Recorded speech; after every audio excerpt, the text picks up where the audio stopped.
Hi, I'm Amy Noel, owner of Sugar Flower Cake Shop in New York City. I teach the online course, Modern Elegant Sugar Flowers, where I show cake decorators how to create beautiful sugar flowers that are featured on wedding and other specialty cakes. It's an extended version of a class I've taught in Martha Stewart's test kitchen.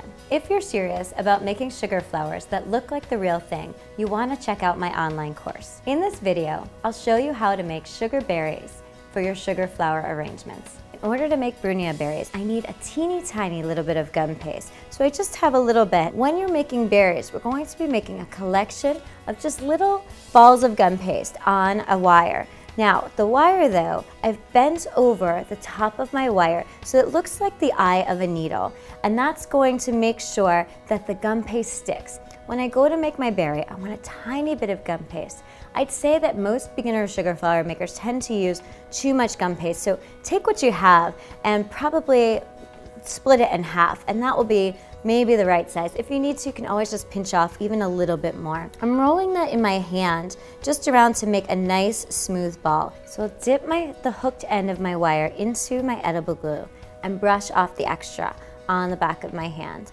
I like to hold my little berry in my hand. I try not to hold it between my fingers. I find if I hold it between my fingers, my berry just gets squished.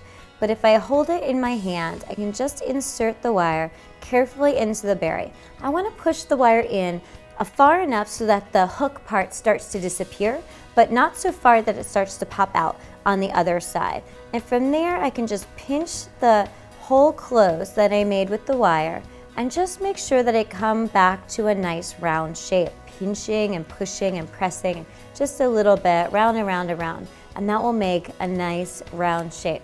And each of my berries is going to have to dry overnight before I can add the pollen on the outside. So the first day that I'm working on berries, I'll do a whole bunch of these. We might even do 100 at a time. So since these need to dry overnight, on my first day of making berries, I'll make a whole bunch of different berries. So as you're making your berries, you really want to vary the size of your berries. I think it makes your spray look a bit more realistic. So some of them might be a little bit bigger, and also make sure to make a couple of teeny tiny ones, almost like they're little tiny buds. But just take a look and make sure you have a variety of sizes so that your arrangements look more realistic. There, I've made 6 berries, and this, remember, would be just enough for one spray, but these are going to need to dry overnight before we go to put our pollen on top. I'm just going to move this out of my way, and so I want to mix up my pollen. Now, when I go to mix my pollen, I'm calling it pollen, but it's really not pollen, it's just sugar. I'm using a natural cane sugar, but you can use a white sugar or whatever kind of sugar you have. And I'm going to add a little bit of petal dust to my sugar to get the color that I want.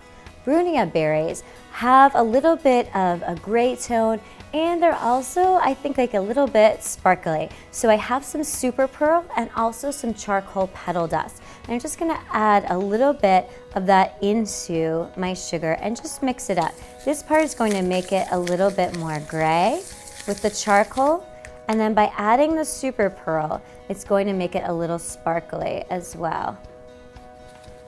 You can decide how much or how little you want. You'll just mix it up and you'll see what the color looks like. I think I'm gonna make mine a little bit more gray, so I'll add just a little more charcoal petal dust. I think that'll work. Now, these berries on my left have dried overnight and they're now rock hard. You can hear that. I'm going to take my berry and dip it into, completely submerge it into my edible glue. That means I want to get the whole entire thing wet, even maybe a little bit of the top of the wire. And I want to roll it around. I roll the piece through between my fingers, roll the wire between my fingers to make sure that all of the piece is completely covered. And then I have one of my brunia berries. I'm going to repeat that with all of the different berries. This is such a super easy process. If you wanted to, instead of making a brunia berry, you could make mimosa just by coloring the sugar yellow instead of a silvery gray. Or you can get fancy with all sorts of different colors. There are many different berries that you'll find, and a lot of them have these little, they look like pollen or seeds on the outside, and that's really the look that we're going for here.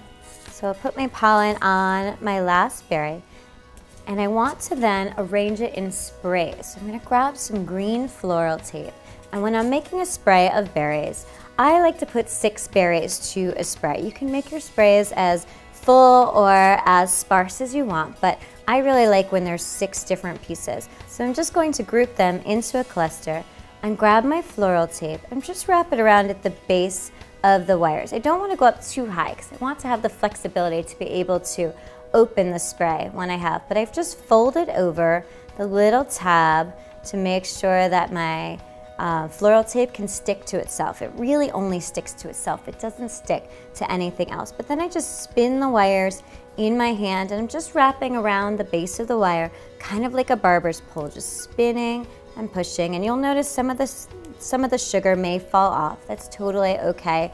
The rest of the color will stick to the pieces. And when I get to the bottom, I can just pinch off the rest of the tape. And this will give me 1 insertion point into my cake. But what I can do to make this look more like a little spray is to just bend out the wires. And you can decide how close or how far away you want your spray, but just I like to give a little bit of space in between. Usually I'll have like 1 in the middle and then the other 5 kind of around the outside, but you can decide how intricate you want to get with the bending of your wires. So that's how you make sugar berries. For a complete course on how to make sugar flowers like a pro, including professional cake decorators' secrets for arranging them on a cake, please check out my online course, Modern Elegant Sugar Flowers.